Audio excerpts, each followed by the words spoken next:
Hey, what's up guys, ImpulseEvan here, and today I'm bringing you guys another video. In this video, I'm going to be reacting to FNAF's theory called FNAF, the major clue we all missed, security breach. Now, this just came out like 3 minutes ago, haha, just kidding, actually like 3 weeks ago. But as you guys probably know, I was on a little bit of a break from YouTube just to focus on the end of school, and now I'm actually done school, so I'm done the break. I don't upload like every day or anything, like I never really have, or well, I used to, but those are really bad videos. But nowadays I upload whenever I have a video ready. And now I'm getting back into uploading again now that I'm done school. So today I always react to MatPat's videos and FNAF's videos on their FNAF theories, obviously, and this one I just haven't yet. It's like 3 weeks old now, so I thought I should probably get to watching it. So without further ado, let's get started. I know I'm late to this video, but I haven't heard that great of things. I do just want to say before we start that I am a fan of FNAF. I think his videos are great. His theories, I don't always agree with them, but that doesn't mean that I dislike him just because I dislike his theory, right? His theory does not reflect him. If his theory is bad, that doesn't mean that he's bad, if that makes sense. I always have to say this at the beginning of the video just so that people don't mistake me disagreeing with him as disliking him, because I definitely don't. But I should also say that I have a theory that I'm planning to release hopefully within the next few days, maybe tomorrow, if I'm able to record it and edit it today. But the theory is surrounding the Mimic, and it's around a couple things that I've already talked about and things that I haven't talked about yet. So I'm going to be talking about all that in that video. So I might be going over a couple points from that video in this video, just because to combat kind of his points if I disagree, if that makes sense. So I've been talking for too long. Let's get started watching the major clue we all missed, security breach. Let's go. Back in September of 2017, Scott Cawthon made a Reddit post talking about how he likes to use new FNAF games in order to clear up misconceptions from past games. But in this post, there was one sentence that I never noticed until recently. At the very end of this paragraph, he says, quote, "Currently, there is a misconception from Sister Location that I may need to clear up someday as well. Or maybe I'll just leave it to torment the fandom. Winky face." What? Okay. You're telling me that a whole year after Sister Location came out, there is still something that everyone thinks is one way but is actually the other? That one sentence sent me on a hunt for that misconception, and I think I found it. Don't forget to subscribe, and remember, this is just... Should I begin by... I think I should begin by just saying that I don't think that was anything massive that we still don't know. I think it was probably just like the Funtime possession thing, like what the Funtime animatronics are possessed by. Which in the end, now, based on FNAF 6 basically told us this, and we've gotten more context and stuff over time, and now we basically know for a fact the Funtimes are possessed by the original missing children, all combined together into a conglomeration that was put into each of the Funtimes. Then the Funtimes became entered, and then they became Molten Freddy. So I think that thing that needed to be cleared up was just what the Funtimes were possessed by. I don't think it needs a whole video, but I don't know. We'll see what he says. A theory. Like Scott talked yes, about it is just a theory. Post, he usually uses new games to clear up misconceptions from past games. Like how he used the keypad in Sister Location to settle the Bite of 83 versus 87 debate. And now it looks like he's finally somehow it didn't settle it at the time either. Misconception with Mike's room showing up in Security Breach, and with the Sister Location bunker showing up in the Help Wanted 2 trailer. Something tells me we missed something big with that game, and I believe that thing has to do with what? Room showing up in Security Breach, yeah, with the Sister Location. I don't think that is because of Sister Location itself. I think it's more so just to do with Mike. And this, I don't think that has anything to do with Sister Location either, because it's Help Wanted 2. Help Wanted was a collection of minigames, and that had the first 3 games and a version of FNAF 4. So it's probably just gonna be Sister Location as one of the new minigames for Help Wanted 2. bunker showing up in the Help Wanted 2 trailer. Something tells me we missed something big with that game, and I believe that thing has to do with Mike's room we go back to after every shift in Sister Location. Specifically, the show that plays on the TV. The Immortal and not this again. is very prominently featured in the game, but no one seems to have come up with a clean answer for what it was trying to tell us. The show Yes, we have. The Immortal and the Restless is not really that complicated, to me at least. I think it's obviously William Afton, because it's an immortal and he's wearing purple, and he's an irresponsible parent. So I think it's just William and his wife arguing. William doesn't want the baby to be his. He's neglecting this child, even though it's very clearly actually his child. Like, that's the whole plot of the thing. Immortal and the Restless is literally about the child that is Vlad's, but Vlad's just doesn't want the child. So there's not really any other way you could put it. It's just Michael and William. Michael says at the end of Sister Location that the animatronics thought that he was William, meaning that they probably look alike, and Vlad and his baby look exactly the same. So that's what that means. It's basically just saying that he neglects Mike. That's all. And his wife. The husband repeatedly says that the vampire baby is not his. But the point of it is that it is his. Isn't mine. Every single episode, he makes it clear that although the baby is also a vampire, it is not his baby. We all assumed that the husband and wife is Mr. and Mrs. Afton, but who the baby is seems to still be a mystery to this day. Although Michael Afton is William's son and they both turn into undead purple people, nowhere in the games does it ever hint that Michael isn't actually William's kid.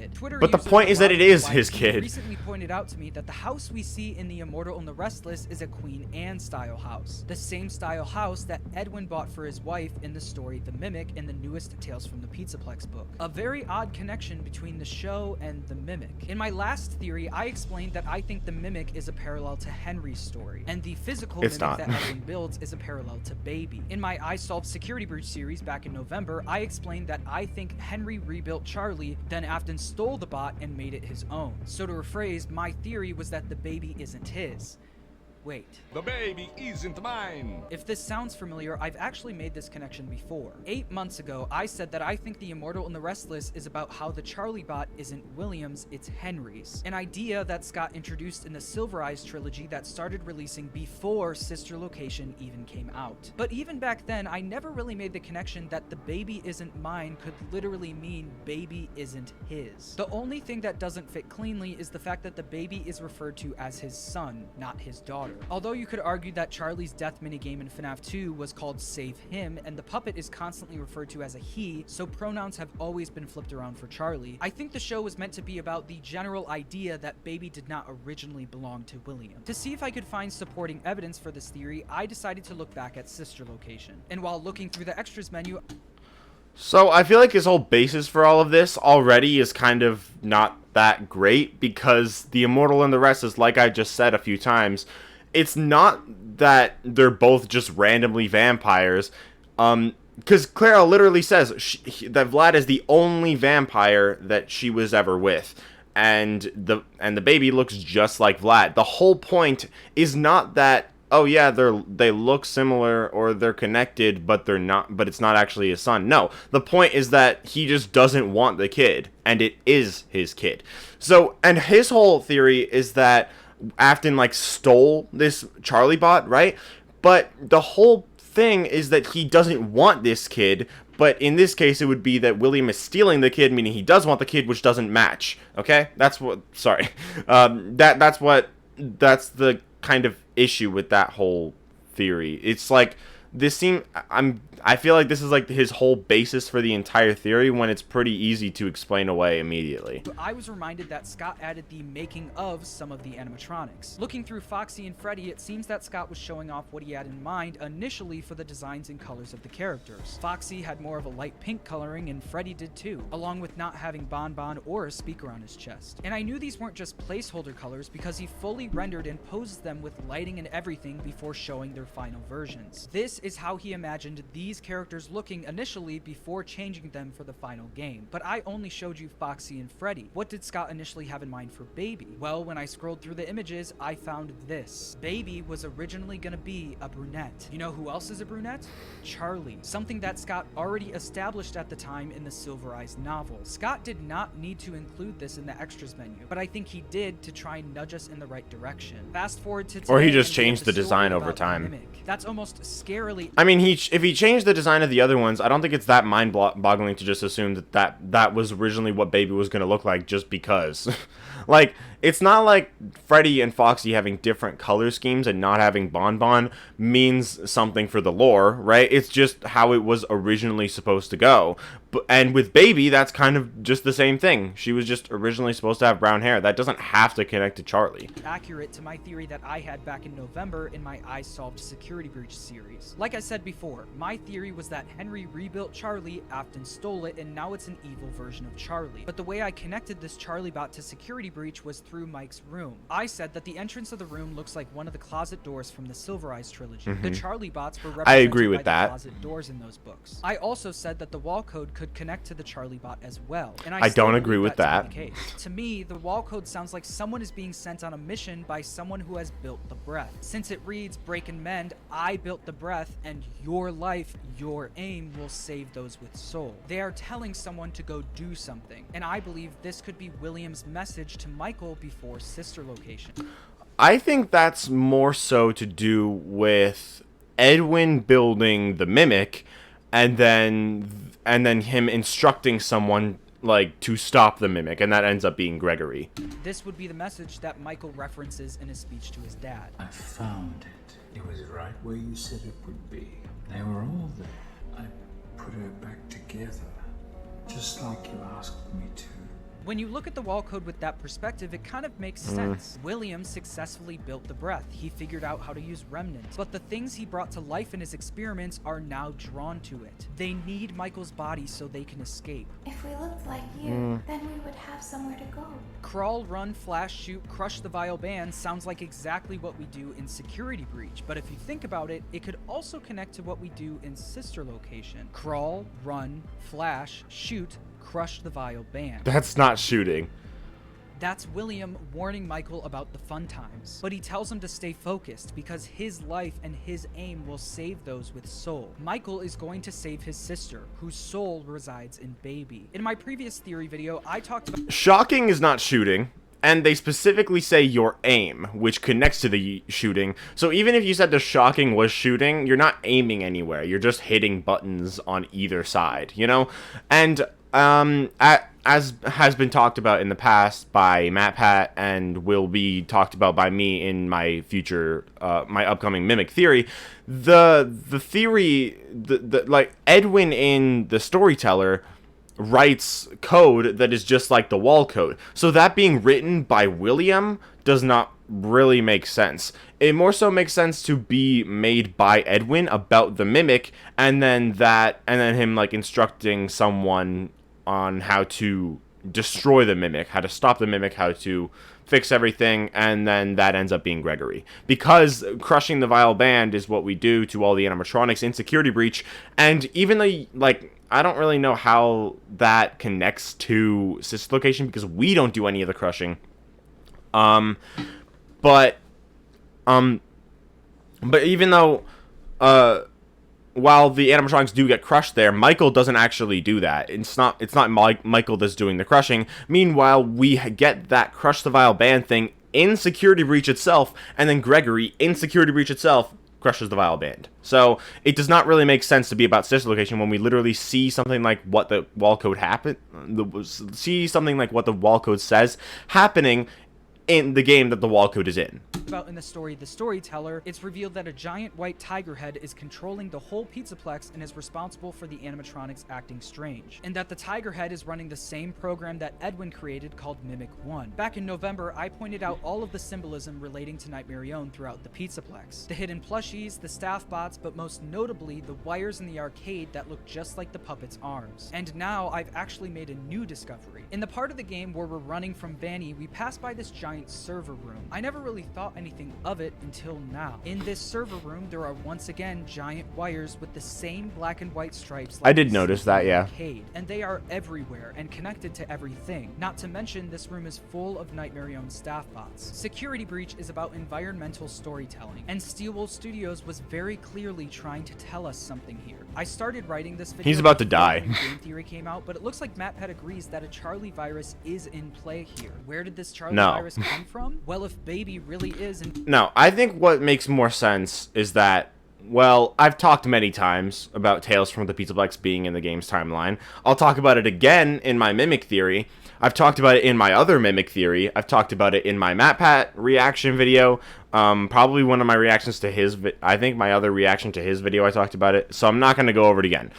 Psych, I'm going to go over it again. So, originally, Tales from the Beatspecks was said to be in the game's timeline, and now there's a bunch of Tales stories that match what we see in Security Breach, and there's also, the Storyteller's Tree appears in Princess Quest on the door to Glitchtrap, meaning that the Mimic is Glitchtrap, and the Mimic is not Charlie. The Mimic is Glitchtrap. That's what all the wires are. They're connecting throughout the Beatspecks and causing the animatronics to go haywire, which is what Glitchtrap does, which is another reason why the Mimic is Glitchtrap. And it seems to me like maybe, yeah, Charlie's still around, but she kind of took over some of maybe the staff bots, or the actual wires, or one led to the other, and that's what happened. Not that the Mimic virus and Charlie herself are connected to each other, but rather that Charlie took over from the Mimic virus. an evil rebuilt version of Charlie, then it must have come from her. But how could this virus come from Baby if she was burned in FNAF 6? If I'm claiming that Baby/evil Charlie bot really is back, wouldn't FNAF 6 debunk that? Well, hold on to your seats for this No. one. On the 5th night in Sister Location, we hear a speech from Baby. Can you hear me? I'm going to be taken to the scooping room soon. She seems scared because she knows she's about to be sent to the scooper. The Charlie virus knows what's about to happen, and she wants to make sure that a piece of her survives. So she does what she does best. She pretends. I'm pretending. Remember how I said I could pretend? There is something bad inside of me. That entire scene was Baby lying. What she was doing, she wasn't even in the Baby animatronic. Her endoskeleton was already, like, mostly out, and it was a part of Ennard. Ennard was in the room and instructing us to get rid of Baby's body so that Ennard himself could take over, get into Michael's body. Baby isn't scared at all. She's just straight up lying to Michael. With me, I want you to save what is good, so the rest can be destroyed and never recovered. There is a passcode that you must enter before you can retrieve me. Yeah, and that like card that she gets us to take with us has nothing to do with her. It's literally just a lie. Ennard is just behind her the entire time. That's why when we go off course, Ennard kills us. Ennard is behind us, just straight up talking to us. The voice is not coming from the card at all. It's just coming from Ennard behind you. This has been like common knowledge since Sister Location came out. I don't know why this is being argued at all. I don't understand. After putting in the passcode, this happens. A hatch should have opened. Take the card that you find inside. Now you must turn back. Michael does what she says. He takes the chip containing the Charlie virus out of Baby. Remember, Baby might be a Charlie bot running a Charlie virus, but Elizabeth died inside. It's a of fake her. card. They It does are nothing. both occupying Baby. Now that Elizabeth is all that remains in Baby, Charlie is more than happy to have the body destroyed. I want you to destroy this body. This is the one thing that Henry did not account for when he did the FNAF 6 fire. He didn't know that Michael took the Mimic/Charlie virus out of Baby. Henry thought he burned everything in that fire, but that evil Charlie virus lived on in that chip. Baby literally tells us by grabbing that chip, we are retrieving her. There is a passcode She's lying. you must enter before you can retrieve me. The Baby that was talking to us throughout Sister Location was always the evil Charlie virus in that chip. In Sister Location, Baby never talks to us as if she is Elizabeth. Isn't this why you came here? To be with her again? I still hear her sometimes. She talks about her as if she's a separate person. But in FNAF 6, the Charlie virus... We get that explained in the fourth closet, where Baby and Elizabeth are two separate consciousnesses in the same body. Is out of Baby, and now she's talking as if she is Elizabeth. I will make you proud, Daddy. That chip was ground zero for that Charlie virus that ended That up chip running was a the lie. entire Pizzaplex. But if Michael really got scooped at the end of Sister Location, how did that virus end up in the hands of Fazbear Entertainment? Well, in the story The Mimic, Edwin leaves the Mimic behind, something Baby alludes to. What is bad is always left behind. Months later, Fazbear Entertainment sent workers to go collect the Mimic from Edwin's abandoned warehouse, just like the two workers who were sent to the Sister Location bunker on night 4. Uh-oh, it sounds like someone else is in the building. One of the first workers who got killed by the Mimic was literally put on a clothes hanger and hung in a closet, which is very similar to what happened to the workers in the bunker. One of the first costumes the Mimic puts on before going on a killing spree was also a jester costume, which is what Baby was designed to look like. But in the story The Mimic, even though the workers were killed, it seems that Fazbear Entertainment was still able to acquire the Mimic, since we learn in the epilogues that they made a Mimic version 2 based on the first Mimic. So if Fazbear Entertainment also got that chip in the games, what happened to it? Well, to figure that out, we'll have to look at Help Wanted. In the tapes we collect in Help Tails Wanted, is in the we game, learned so that no. Fazbear Entertainment dropped off a bunch of scraps and circuit boards to scan into the game to speed up development. They sent us that stuff in the first place with no explanation, told us to scan it. I feel like all of these theories, both this one, Matt Pat's recent one, and his other one about the Mimic, are all kind of most of the ideas, not all, but most of the ideas are kind of proven wrong simply because of Tales from the Pizzaplex being in the games, which I've discussed earlier in this video, in many other videos in the past. It's not really up for debate. It's kind of just blatantly told to it's kind of just blatantly told to us, blatantly shown to us. That's all you really need to contradict these theories. And like I said, I have nothing against these people, and and if they were right, I'd be completely cool with that. But the problem is that Tails being in the games is kind of just basically factual, like pretty much. So, and that's what proves them wrong here. That's the problem here.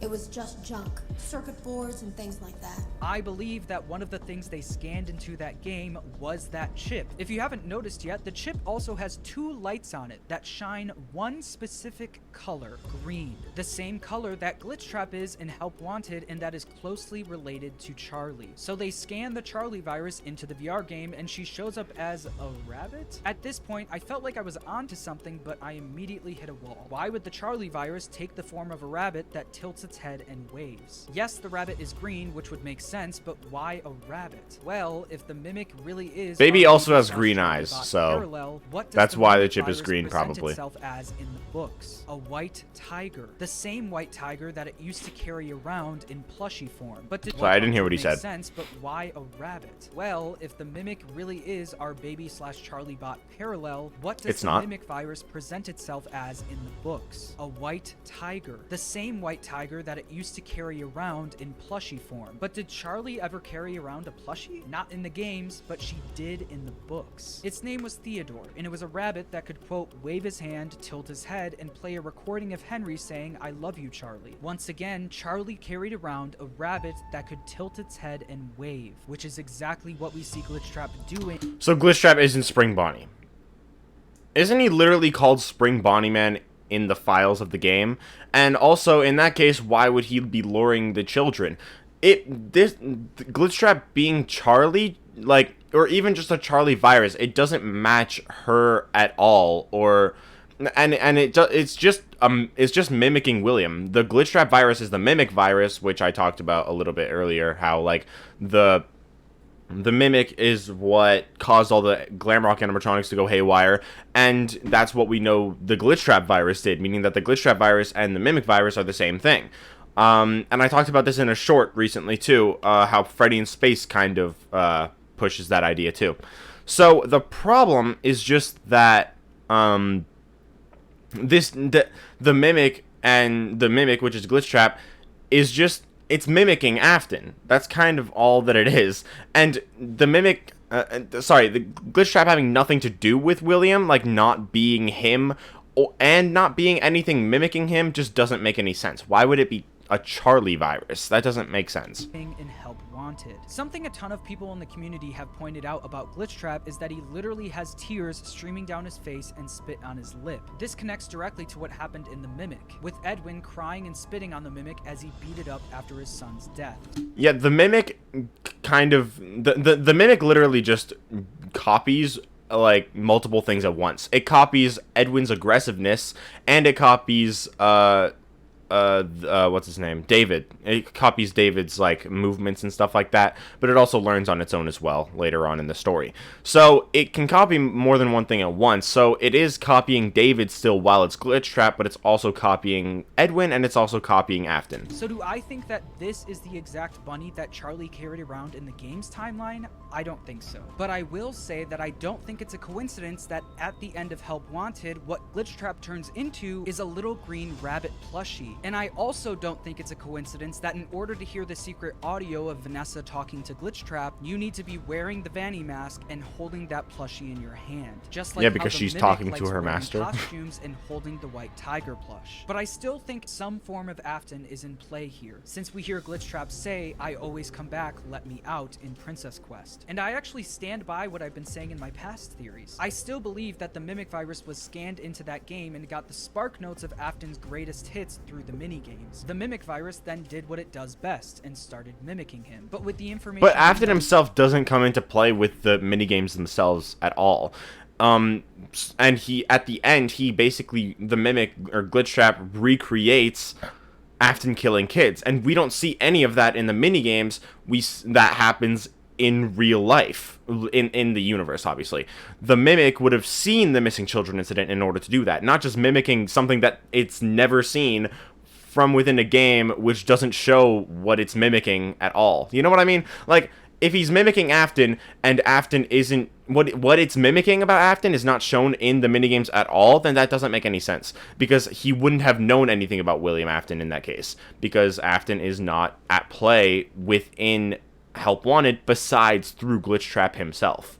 So now, I think that Mimic virus was also a Charlie virus that came from Baby, represented by the color green we see on that chip. So Glitchtrap is essentially evil Charlie and Afton merged together, which is why we see a green bunny that tilts its head and waves, but it's more in the style of Afton, with purple eyes and a purple vest. So if Afton is purple and the Charlie virus is green, it's easy to see what dominoes start to fall. Glitchtrap is purple and green. The door we unlock at the end of Princess Quest has purple and green on it. The logos on Security Breach TV are purple and green, and the rabbit at the end of the Ruin trailer is purple and green with tears streaming from its eyes, just like Glitchtrap. In Help Wanted, Tape Girl warns you not to collect all of the tapes because that'll spawn Glitchtrap. But in the final tape, she changes her tune, telling us that collecting all of the tapes is what we need to do to destroy Glitchtrap. There is a way to kill it. You have to let it begin the process of leaving through you. But this isn't Tape Girl talking. It's the Charlie/Mimic virus mimicking her voice. Mimicking voices is something...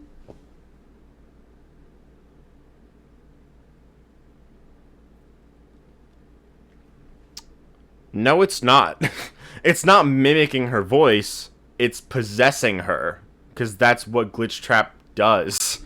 Something we see Baby do to Michael in Sister Location. We need you so that we can leave. We need you so that we can leave. This is also something we hear the Mimic do in the epilogues of the Tales books. Quote from the epilogues. "Help! The voice on the radio came through loud and clear. Help me! I'm trapped in the old pizzeria," the voice said. Kelly looked up at Lucia. It's the Mimic. Lucia? So it looks like this Charlie/Mimic virus is now running throughout the entire Pizzaplex. Like I said before, Steelbowl was hinting at this through the environmental storytelling. And there's one part of the Pizzaplex filled with environmental storytelling that hasn't made sense until now. The Endo Daycare. Why would the Endos need a daycare? Well, it's because they're literally being run by a virus that was meant to mimic a child. And like I said back in November, you can find the Nightmarion plushie in this daycare in front of a deactivated endoskeleton. This endo only activates once you grab that plush. Like I said back in November, this to me indicates that a darker version of the puppet has been activated. So now the big question is, what does this virus want? Well, just like it says in Princess Quest, it wants out. It wants to enter the physical world. But Glitchtrap needs someone it can control to be able to do that. That's where Vanessa comes in. But Vanessa can't do this alone. alone. So she puts the virus into the BB World arcade machine that none other than Gregory ends up playing. After Gregory also gets possessed by Glitchtrap, she moves the BB World machine into the secret daycare room. But Vanessa still has work to do. You can actually see her plan through Vanny's spray paint in the Endo daycare. She needs an endoskeleton to put him into. And who better than the animatronic animal he's trying to mimic? Vanessa uses Bonnie's endo and puts the Afton virus inside of it, successfully getting Glitchtrap out of the game and into the physical world. This is now what we know as Burntrap. But like I said before, this virus is not just Afton, it's Charlie too. And she wants the same thing. And who better a candidate than the thing that she was built to mimic? A little brunette girl with pigtails. I think it's obvious that Ruin takes place way after Security Breach, and the likelihood that Gregory is still alive and trapped under the Pizzaplex after all that time is very low. That's why I think Ruin is a trap. I'm trapped here at the Pizzaplex, or what's left of it. I think the Charlie/Mimic virus is pretending to be Gregory, so that it can lure Cassie and use her body to enter the real world. Do your own research, come to your own conclusions, but in my opinion, I think Baby was once a robotic version of Charlie Emily containing a program meant to mimic her. The bot was then beaten up by Henry after the death of his real daughter at the hands of William Afton. After Baby was left behind by Henry, she was stolen by William and claimed as his own. This same animatronic went on to kill William's daughter, Elizabeth. After this happened, Baby was now a Charlie robot possessed by Elizabeth. Baby was then once again abandoned in the sister location bunker, until Michael came along at the request of his father to save her and put her back together. Unbeknownst to Henry, the Charlie virus was able to escape Baby by tricking Michael into taking the chip containing it out of the robot. I want you to save what is good, so the rest can be destroyed and never recovered. Henry then thinks he burned everything in FNAF 6, but the Mimic/Charlie virus he created lived on when it was scanned into Fazbear Entertainment's new VR game. A lot of this theory connects to what we see in the Silver Eyes trilogy, and I think it's important to say that so much of what we know today came from those books. All of these things were first introduced in those books and then put into the games by Scott. I don't think the games are telling the exact same story though. I think the books are a separate continuity like Scott said a while ago, but I think he's definitely taking ideas from them. But the only people who know all of the answers are Scott and Steelwool Studios. And until they feel like sharing those answers, I hope you enjoyed me sharing my ideas for the story they're trying to tell. Huh. Alright. So, this theory is, well, it's really, okay, I'll say it again. I like FNAF. I like John from FNAF. But his theories are not always the greatest. As I said earlier, that doesn't mean I dislike him. I dislike the theories sometimes, though. Including this one. Makes no sense. The problem with this theory is that it can really be explained really easily. His basis for the theory is explained so easily. It's the Immortal and the Restless. It's about Michael and William, not William and Charlie Bot or whatever, for the reasons I explained earlier. That Baby originally being a brunette, it's just what she was originally planned to look like. It's not what she ended up looking like, meaning it's probably not. That's what Scott intended it to be at first, not what Henry or William did. You know what I mean? So, no. Tales from the Pizzaplex is in the game's timeline, so that explains, like, everything. Like, it's really simple to explain Glitchtrap with that. It's just the Mimic after. Okay, so the Mimic ended up seeing the missing children incident, and then it mimicked Afton when it was brought into Help Wanted.